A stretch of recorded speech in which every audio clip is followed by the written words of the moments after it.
तो प्लीज आप ऐसा मत कीजिए। लेकिन उन्होंने जीवन के आखिर तक अपनी उस विनम्रता को भी छोड़ा नहीं।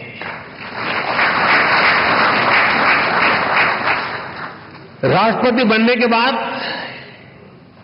जब अपने गांव परौंठ गए तो उन्होंने वहां अपने गुरुओं के पैर छूकर उन्हें प्रणाम किया। गांव की मिट्टी को नमन करके उन्होंने गांव के सामान्य लोगों का धन्यवाद किया। पूरे देश ने वो भावुक दृश्य देखा था।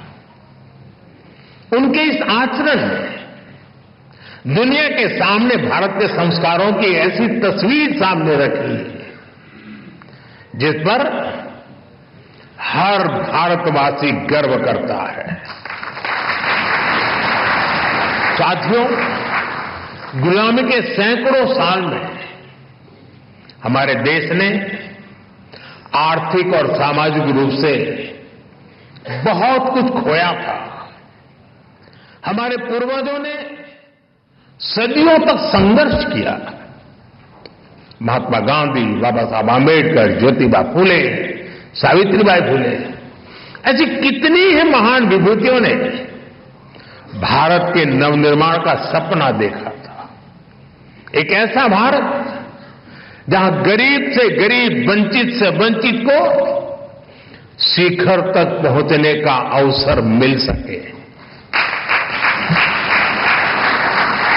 कोविंद जी जैसे व्यक्तित्वों ने अपने श्रम और काबिलियत से केवल खुद का जीवन ही बदला इतना नहीं है, उन्होंने सदियों के उन स्वप्न को, उस विजन को भी साकार करने में अपनी अहम भूमिका निभाई है।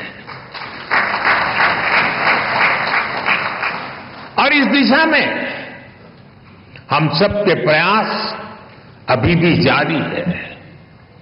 हमें भविष्य में कोविंद जी जैसे अनेकों युवा चाहिए जो परेशानियों से परास्त न हो, जो मुश्किलों से मायूस न हो, बल्कि अपनी मेहनत से हर मंजिल को आसान बनाने का हौसला रखे। इसी बदलाव से सशक्त भारत के निर्माण का संकल्प पूरा होगा। यहीं से आत्मनिर्भर और विकसित भारत का रास्ता बनेगा। साथियों, ऐसे युवा शक्ति के निर्माण के लिए जो प्रेरणा चाहिए, कोविंद जी की ऑटोबायोग्राफी उसका अहम स्रोत बन सकती है। साथियों, कोविंद जी ने अपने जीवन में मोरारजी भाई देसाई के साथ अनुभवों के बारे में भी इसमें विस्तार से बताया है।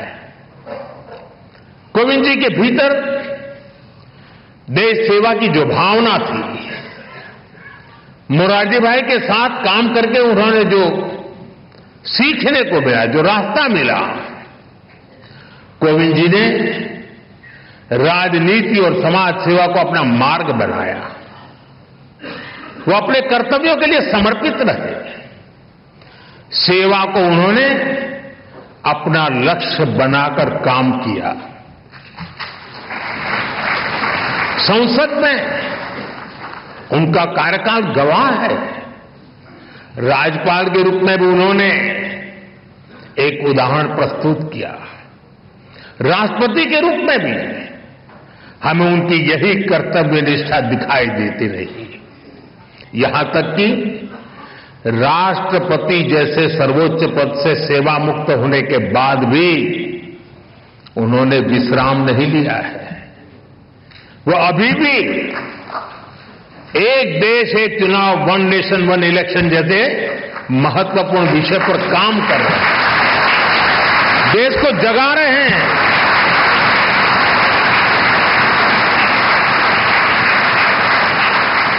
ये एक ऐसा विषय है जिसका समाधान देश के लोकतंत्र का नया अध्याय शुरू कर सकता है।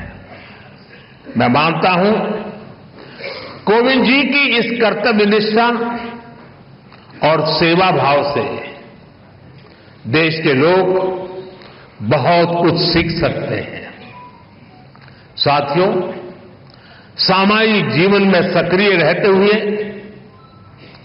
ऑटोबायोग्राफी के लिए समय निकाल पाना बहुत मुश्किल होता है। कोविंद जी ने ये काम हम सबके लिए किया है, क्योंकि उनके जीवन में ऐसा कितना कुछ है जिसमें गरीब वंचित तबके से आए तमाम लोग अपने जीवन की परछाई देख सकते हैं। कैसे एक साधारण परिवार मुश्किल हालातों में भी जीवन की शुचिता और ईमानदारी से समझौता नहीं करता। कैसे वही आदर्श आगे चलकर हमारे जीवन का आधार बनते हैं। हमारे कठिन समय के मूल्य किस तरह जीवन भर में हमें रोशनी देते रहते हैं। कैसे इस पवित्रता से हमें राष्ट्र सेवा की शक्ति मिलती है। अलग अलग पदों का दायित्व निभाते हुए कोविंद जी ने समाज को निरंतर इसकी प्रेरणा दी है। साथियों, मुझे विश्वास है कोविंद जी की ऑटोबायोग्राफी इसमें उनके जीवन की ही नहीं बल्कि हमारे लोकतंत्र की भी अहम स्मृतियां सुरक्षित होंगी। मैं एक बार फिर उन्हें उनकी आत्मकथा के लिए शुभकामनाएं देता हूं और मैं खास करके युवा पीढ़ी से आग्रह करूंगा, रील का जमाना है।